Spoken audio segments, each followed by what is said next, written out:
If your next step is an advanced nitrox and decompression procedures or an advanced nitrox and helitrox course, you need to make sure that you're prepared with the right gear for the class and the right gear for that kind of diving. Now, I have a detailed equipment list on my website for my classes where you can see exactly what's required for the class.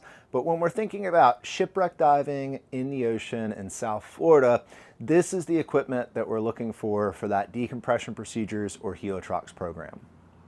So let's start with the basics. First up are fins. You need tech diving style fins, so a stiff blade that you can do frog kicks, helicopter kicks, and back kicks in. We will encounter current, so split fins or frog fins or any fins that have a hinge in them are not appropriate for this level of diving. Stick with a traditional tech style fin. Something like the Dive Right or jet fins works really well. As far as a mask goes, just have one that fits. Make sure that your mask fits so you're not having to clear it every couple of seconds. So a high quality, low volume mask is typically preferred by tech divers. Next up, dive computers. You need at least one computer that can handle multiple gases and gas switches underwater. Shear waters are typically preferred for this level of diving. There's lots of computers that can accomplish this goal though. Now we need at least one of these, but we need a backup as well. And that backup could be a second of the exact same computer, or it can be a recreational diving computer that has gauge mode. So any computer that can operate in gauge mode can be paired up with one of these in a run schedule, and that will work for the class as well. But ideally, we're gonna have two of the exact same multi-gas tech diving computers like this Shearwater Perdix or this Garmin G1. In the ocean, in a wetsuit, I prefer to dive with aluminum 80 cylinders. That offers the best balance of trim and weighting to reduce drag underwater. Now from your intro to tech class, you should be familiar with doubles wings and doubles regulators. The addition that we're gonna have in the decompression or the helitrox course is gonna be a regulator for Deco. You'll need a regulator that can be used with a decompression cylinder. It doesn't have to be green, but it does need to be oxygen cleaned. Now it's appropriate to have either a pony bottle gauge or a standard gauge on a 6-inch hose that's secured with some cave line or bungee. Since we're diving off of a boat, we also need something to keep our gear in. So either a large high quality mesh gear bag like this or a rectangular milk crate. Either of those options are gonna work well for diving off of a boat, but we need to make sure that we don't have a whole lot of separate bags and boxes so it's fewer trips on and off the boat and less things to forget. We'll keep everything in a centralized location. Those are the essentials. When it comes to required accessories, we need to have a backup mask with a double ender on it. We need the ability to communicate underwater and take plans with us. So we either need wet notes or a wrist slate, or both. I prefer wet notes over a wrist slate, but either one or both will work. We need a surface marker buoy that's appropriate for the ocean. So when I say appropriate for the ocean, I mean it can't be one of the tiny little 3 or 4 foot long ones that you can hardly see if there's any waves. It needs to be a wide and preferably 5 or more foot long SMB that can be deployed from the bottom, meaning that it has an overpressure relief valve.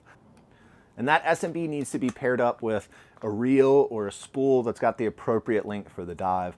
And since we're doing dives below 100 feet, that means we need a 150 to 200 foot of line minimum. In Drift Deco, we rely on the SMB to be seen by the boat. And since we rely on it, you need to have 2 of them. All right, and if you want a spool on one and a reel on the other, that's totally fine, but we need 2 surface marker buoys with line to deploy them from depth. When it comes to cutting tools, you need to have at least one line cutter. And that way we could cut line if something happened where we got tangled, or fishing line if we were to encounter that on a shipwreck. If you also want to carry shears or a large knife, that's totally fine, but nothing can be mounted on our calves. If we want to mount a knife underneath our pocket on our thigh, that's okay, or preferably on the waist strap of our BC.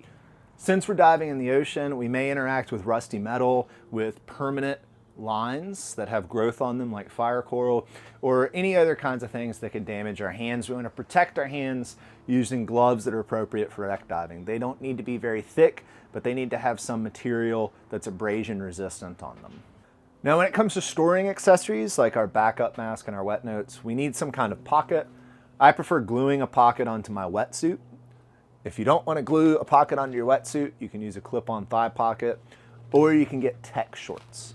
Doesn't matter which of those three that you do, but you need some pocket to store your accessories in. And any kind of side mount butt pouch is not appropriate. This needs to be a pocket on your thigh. You'll also want to bring a couple of extra double enders in your kit. So those are required accessories. You're expected to have those on day one, ready to go. There are some things that aren't necessarily required, but are super helpful for this kind of diving. Anytime we're diving deep, a flashlight is super nice. This is not a penetration course unless you couple it with an advanced rec course, so there's no penetration that occurs, but a flashlight at depth adds those colors back and makes it easier to see and communicate with your buddy. I'm also a fan of strobes, high-powered strobes for diving in the ocean. These can help out in an emergency situation if we're at the surface trying to be found, or underwater for certain search patterns or navigation, strobes can come in handy. Anytime we're doing decompression on a fixed line, especially in current, a John line becomes a really useful tool. Now, there's some commercially available. Don't buy that. If you need a John line, contact me and I'll tell you how to make one. And next up, and sometimes this is overlooked, is a Save a Dive kit. So extra O-rings, batteries, and some small tools that can fit in a small box because we're on a boat, we have limited space, and can help save our dives for minor field repairs. At the technical diving level, there's an expectation of independence with minor field repairs and gear, but that's not actually covered in any part of the tech diver curriculum. So to get that knowledge, you either need to find a mentor who can show you these things, you need to hang around professional divers that are teaching classes and having to do field repairs as part of those classes, or you can take an equipment service technician class to learn some of these minor field repairs.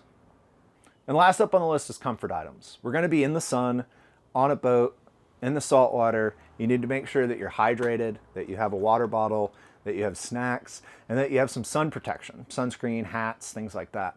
So load up a small dry bag with those comfort items and your personal stuff, and that keeps your things dry, as well as make sure that you're comfortable and prepared for the dives.